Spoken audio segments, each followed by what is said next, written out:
Last video में मैंने आपको बताया था कि किस तरीके से कुछ लड़के लड़कियों के साथ रिलेशनशिप में टाइम पास करते हैं। और आज के इस वीडियो में मैं आपको ये बताने वाला हूँ कि किस तरीके से कुछ लड़कियां लड़कों के साथ टाइम पास करती है। अगर आप लड़कियों का सच जानना चाहते हो, मैं ये नहीं कह रहा हूँ कि सब लड़कियां एक जैसी होती है, लेकिन कुछ लड़कियां ऐसी होती है जो प्यार भी दिखाती है और आपके साथ टाइम पास भी करती है। अगर आप यही सब समझना चाहते हो, इस वीडियो को आप एंड तक देखना। नमस्कार दोस्तों, मैं हूं श्रावण और आप देख रहे हो श्रावण की बातें।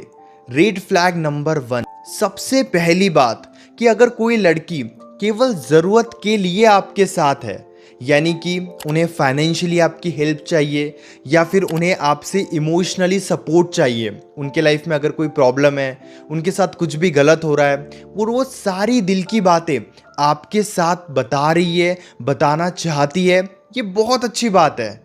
लेकिन अगर वो केवल खुद के बारे में ही सोचती है, जैसे उनके लाइफ में कुछ भी हो रहा है वो आकर आपको बता रहे हैं, आपके साथ सारी प्रॉब्लम्स शेयर कर रहे हैं, लेकिन आपके लाइफ में क्या हो रहा है, आप क्या कर रहे हो, आपके पर्सनल लाइफ में क्या चल रहा है, इन बातों में उन्हें ज़रा भी इंटरेस्ट नहीं है। जब भी आप ये बातें उन्हें बताते हो तो उनकी बिल्कुल भी इच्छा नहीं होती है आपसे बातचीत करने की, या वो आपसे बातचीत ही करना बंद कर देते हैं। लेकिन जब खुद की बात आती है तो वो बहुत अच्छे से अपनी दिल की सारी बातें आपके साथ शेयर करती है।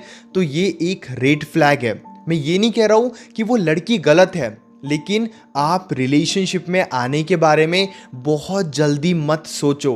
क्योंकि क्या होता है ना, हम बहुत जल्दी सीरियस हो जाते हैं, लेकिन एक टाइम ऐसा आता है जहाँ पे उन्हें बेटर ऑप्शन मिलता है, बेटर पर्सन मिलता है और वो सारी दिल की बातें उन्हें बताने लगती है, उनके साथ शेयर करने लगती है और वो उनके साथ थोड़ा अटैच हो जाती है और उन्हें आपसे कोई फर्क नहीं पड़ता है। इसीलिए ऐसी सिचुएशन में आपको जल्दी अटैच नहीं होना चाहिए। समझने में थोड़ा टाइम लो और ये देखो, क्या बस वो खुद के बारे में ही सोचते हैं, क्या उन्हें बस खुद की ही बातें ज़्यादा इंपॉर्टेंट लगती है? अगर हाँ तो थोड़ा बच कर रहो। दूसरी बात, अगर वो फ्रीडम के नाम पर अपने एक्स के कांटेक्ट में है या किसी ऐसी पर्सन के कांटेक्ट में है जिससे आपको प्रॉब्लम होती है, और जब भी आप उन्हें कहते हो कि आप इनके कांटेक्ट में मत रहो, इनसे बात मत करो, तब वो फ्रीडम की बातें करते हैं, तब वो आज़ादी की बात करते हैं, तब वो आपको ही ब्लेम करते हैं कि आप कुछ ज़्यादा ही सोच रहे हो, आप रिस्ट्रिक्शंस लगा रहे हो। यहाँ पर आप एक बात को समझने की कोशिश करना, एक्स के कांटेक्ट में रहना या किसी भी एक स्पेसिफिक पर्सन के कांटेक्ट में रहना गलत नहीं है, लेकिन अगर आपको इससे प्रॉब्लम हो रही है तो आपकी गर्लफ्रेंड की रिस्पॉन्सिबिलिटी बनती है कि वो आपकी प्रॉब्लम को अंडरस्टैंड करे और उनके कांटेक्ट में ना रहे। क्योंकि अगर थर्ड पर्सन के वजह से रिलेशनशिप के ऊपर निगेटिव इम्पैक्ट हो रहा है, अगर आपकी गलती है कि आप हर किसी से आपको प्रॉब्लम है, अगर वो किसी से भी बात करते हैं तो आप सीधा डाउट करने लगते हो, हर एक इंसान के लिए आप उनके ऊपर शक करते हो, तो यहाँ पे आपकी गलती है। लेकिन अगर आपको किसी एक ही पर्सन से प्रॉब्लम है और फिर भी वो उस पर्सन से कांटेक्ट ब्रेक नहीं कर रहे हैं, रिलेशनशिप में निगेटिव इम्पैक्ट हो रहा है, फिर भी वो आपको ही ब्लेम कर रहे हैं, तो ये भी एक रेड फ्लैग है। मैं ये नहीं कह रहा हूँ कि वो गलत हो सकते हैं या उनका थर्ड पर्सन के साथ अफेयर हो सकता है, लेकिन ये उनकी रिस्पॉन्सिबिलिटी है कि वो आपके इमोशंस को अंडरस्टैंड करे। अगर वो नहीं कर रहे हैं, बच कर रहो, ये बहुत ज़्यादा गलत रहेगा आपके साथ। तीसरी बात, सबसे बड़ा रेड फ्लैग ये भी होता है कि अगर वो केवल खुद की बातें आपको बताती है, खुद के बारे में ही अगर वो सोचती है और अपनी ही लाइफ को ज़्यादा इंपॉर्टेंस देती है। कई बार लड़कियों का ऐसे बिहेवियर बन जाता है जहाँ पर वो रिलेशनशिप में अपने बॉयफ्रेंड को डोमिनेट करने लगती है, बॉयफ्रेंड के सामने अपने लाइफ की वैल्यू बहुत ज़्यादा बढ़ा देती है ताकि बॉयफ्रेंड किसी भी तरीके से रोक टोक ना करे। और अगर बॉयफ्रेंड ऐसा कुछ करता भी है तो लड़कियां डायरेक्ट ब्लेम करना स्टार्ट कर देती है। अगर आपके भी गर्लफ्रेंड का यही बिहेवियर है, या अगर आप किसी लड़की से अटैच हो और उनका भी यही बिहेवियर है कि वो आपके सामने अपनी लाइफ को बहुत ज़्यादा इंपॉर्टेंस देती है, और जब भी आप उन्हें कोई बात समझाने की कोशिश करते हो वो आपको ब्लेम करना स्टार्ट कर देते हैं, वो डोमिनेट करना स्टार्ट कर देते हैं। अब इसमें कोई प्रॉब्लम नहीं है कि वो खुद के लाइफ को इंपॉर्टेंस दे रहे हैं, खुद के लाइफ के ऊपर ध्यान है, लेकिन अगर वो ये करने के लिए आपकी लाइफ को नीचा दिखा रहे हैं, आपको ये महसूस करा रहे हैं कि आप उनके सामने बहुत ज़्यादा कम हो, अगर वो कंट्रोल कर रही है आपको अपनी लाइफ दिखाकर, तो ये बिल्कुल भी सही नहीं है, क्योंकि आने वाले टाइम में वो अपने लाइफ को और ज़्यादा बेटर दिखाएंगे और आपको और ज़्यादा डोमिनेट करके रखेंगे, आपको और ज़्यादा कंट्रोल करके रखेंगे। तो इस रिलेशनशिप में रहना आपके लिए हर दिन धीरे धीरे डिफ़िकल्ट होते चले जाएगा। अब यहाँ पर आपको ब्रेकअप करने की ज़रूरत नहीं है, आप उनकी लाइफ की रिस्पेक्ट करो, लेकिन धीरे धीरे आप उन्हें भी ये महसूस कराओ कि आपकी भी एक बेटर लाइफ है, आपकी भी लोग रिस्पेक्ट करते हैं और आप भी रिस्पेक्ट डिजर्व करते हो। चौथी बात, धीरे धीरे लड़कियों को रिलेशनशिप में कमिटमेंट देने से पहले उनके पास्ट में कितने रिलेशनशिप्स रह चुके हैं, इस बात को धीरे धीरे समझने की कोशिश करो। अगर कोई लड़की है जिसके पास्ट में बहुत सारे रिलेशनशिप्स रह चुके हैं, तो मैं ये नहीं कह रहा हूँ कि आप उनके कैरेक्टर की वजह से उन्हें छोड़ दो, लेकिन बहुत जल्दी रिलेशनशिप में आने की कमिटमेंट भी मत दो। पहले उनके बिहेवियर को अंडरस्टैंड करो।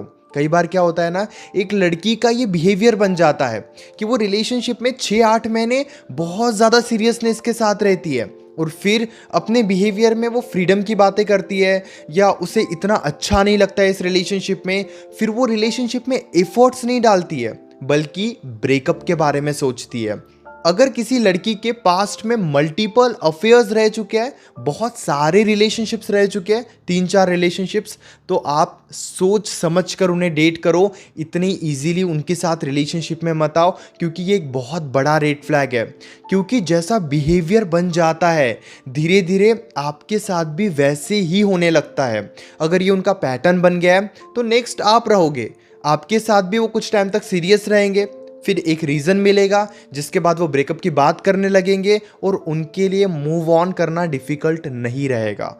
इसीलिए थोड़ा पास्ट को समझने की कोशिश करो। मैं जानता हूँ कोई लड़की इतनी इजीली अपना पास्ट नहीं बताती है, लेकिन धीरे धीरे उनके बातों से अंडरस्टैंड करो, कुछ ऐसे सवाल उनसे पूछो ताकि वो अपनी लाइफ की सारी बातें आपके सामने रखे।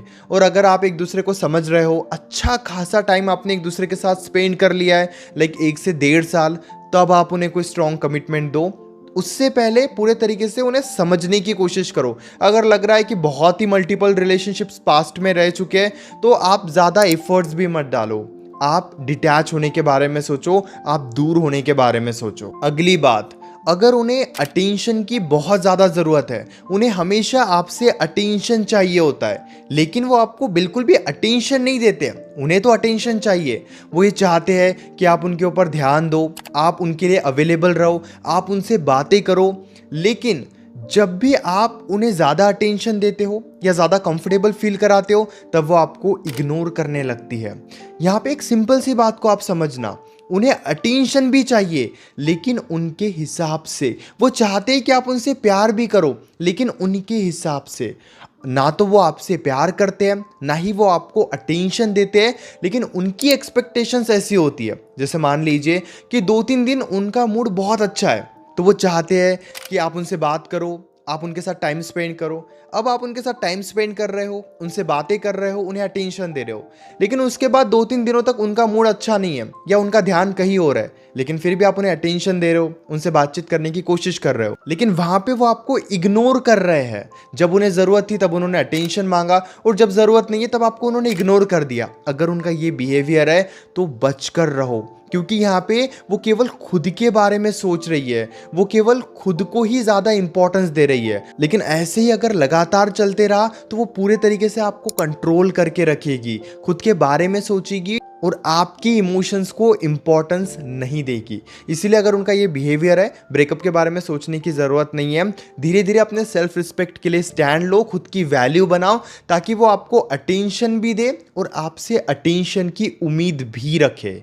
अगली बात, अगर वो आपको मैनिपुलेट करना जानते हैं, एक ही गलती को बार बार आपके सामने रखते हैं ताकि आप गिल्ट में रहो, अगर एक ही गलती को वो बार बार आपके सामने रख रहे हैं और अपने लाइफ में बार बार वो गलती करते हैं, लेकिन जब भी आप उन्हें उनकी गलती बताते हो, वो किसी ना किसी तरीके से आपको आपकी ही गलती बताकर चुप करा देते हैं, आपको ही ब्लेम करके चुप करा देते हैं, यानी कि वो आपको मैनिपुलेट करना जानते हैं। ये हम कैसे समझ सकते हैं कि अगर आप उन्हें उनकी कोई गलती बता रहे हो और वो खुद की गलतियों को बिल्कुल अंडरस्टैंड नहीं कर रहे हैं, वो खुद की गलतियों पर बिल्कुल ध्यान नहीं दे रहे हैं, बल्कि वो आपको ही ब्लेम कर रहे हैं, अगर उनका ये बिहेवियर है, बच कर रहो, ये बहुत बड़ा रेड फ्लैग है। आपको क्या करना चाहिए, जब उनकी गलती है वहाँ पे स्टैंड लो। ऐसे नहीं कि आप उन्हें उनकी गलती बता रहे हो लेकिन वो आपको ही ब्लैकमेल कर रहे हैं, आपको ही ब्लेम कर रहे हैं और आपको ही चुप करा दे रहे हैं। अगर ऐसे ही चलते रहा तो वो आपको हमेशा मैनिपुलेट करेंगे। अगर उनकी कोई गलती हुई है, उनके तरफ से उन्होंने कोई भी गलती की है, चाहे गुस्से में बात की हो, आपसे झूठ बोला हो, आपको धोखा दिया हो, तो वहाँ पे पूरे तरीके से आपको स्टैंड लेना चाहिए कि ये आपकी गलती है। अगर वो 2-4 दिन आपसे बात नहीं भी कर रहे हैं, कई बार ऐसे होता है, लड़कियां गलती भी करती है और 2-4-6 दिन आपको इग्नोर भी करती है, ताकि आप उन्हें समझाओ ना, आप उन्हें ज़्यादा ब्लेम ना करो। उन्हें ये पता होता है कि 2-4-6 दिन आप उनसे दूर रहोगे, फिर खुद ही आप उनके पीछे पीछे आ जाओगे और आपकी बातचीत शुरू हो जाएगी। लेकिन लड़की अगर इस तरीके का माइंड गेम खेल रही है, चलो 1-2 बार अगर वो ऐसा करते हैं तो ठीक है, लेकिन अगर उनका हमेशा का ही ये बिहेवियर है तो आप थोड़ा बचकर रहो। इस रिलेशनशिप में आपके लिए खुश रहना बहुत डिफिकल्ट रहेगा। उम्मीद करता हूँ कि इस वीडियो से आपको जरूर काफी कुछ सीखने को मिला होगा। अगर आपके मन में कोई भी डाउट है तो डायरेक्टली आप कॉल पे मुझसे डिस्कस कर सकते हो। पेड कंसल्टेशन के लिए आप मुझे मैसेज कर सकते हो 8010023897 इस नंबर पर मैसेज करके तुरंत अपनी कॉल बुक कीजिए और रिलेशनशिप से रिलेटेड प्रॉब्लम डायरेक्टली कॉल पर मुझसे डिस्कस कीजिए। Thank you.